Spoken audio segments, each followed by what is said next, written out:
have any control over, and they don't inhibit those. One of those is the norovirus. Now, if your hand sanitizer doesn't contain alcohol, then it's likely to contain triclosan, which is a powerful antibacterial agent and often used in making pesticides. It is readily absorbed by the skin, which can directly impact thyroid function and can cause damage to the liver and muscles. Another thing, have you ever thought, a lot of us, especially now, immediately reach out for a hand sanitizer, use it, and then start eating something. Have you thought the kind of chemicals that you're consuming? Well, there are a lot of chemicals in hand sanitizers, and frequently consuming hand sanitizers because you don't wash your hands, you use a hand sanitizer instead, and then you use your hands to eat food. You're ingesting the hand sanitizer. Well, it can be very harmful for your immunity, counterproductive, especially for very young children.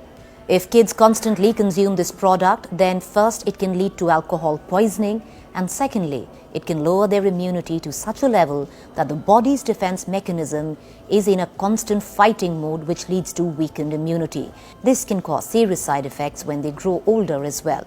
These adults have a weak immune system and will be more vulnerable to diseases. Moreover, if your hand sanitizer is scented, that means it's loaded with toxins and chemicals.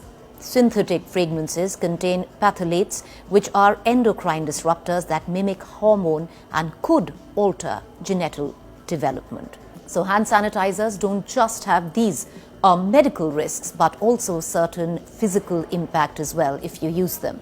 As we told you, that sanitizers contain alcohol, which make it highly flammable. So if putting alcohol on your hands, you go near any fire, it can cause some serious burns. One such incident had happened in Rewari, where a person had suffered 35% burns because he was in close proximity to a kitchen stove while using hand sanitizer on his clothes. There is a video that is circulating that seems to suggest a car in Delhi caught fire because a hand sanitizer kept in the car actually burst, leading to the car catching fire.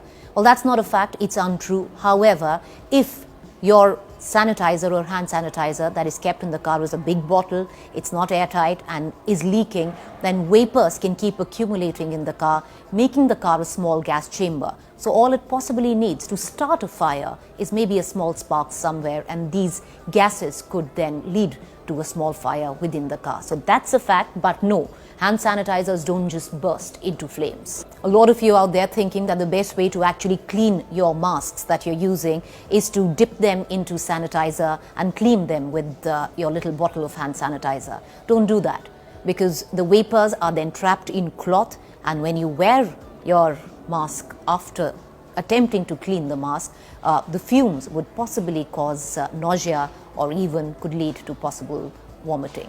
So here is how you can prevent yourself. Wash your hands using soap and water. Keep the sanitizer away from children. Keep hand sanitizers stored in bottles in a cool and dry place. Keep it in a safe distance from the kitchen and never apply it before you're going to cook or even eat. Clean your mask with regular soap and water.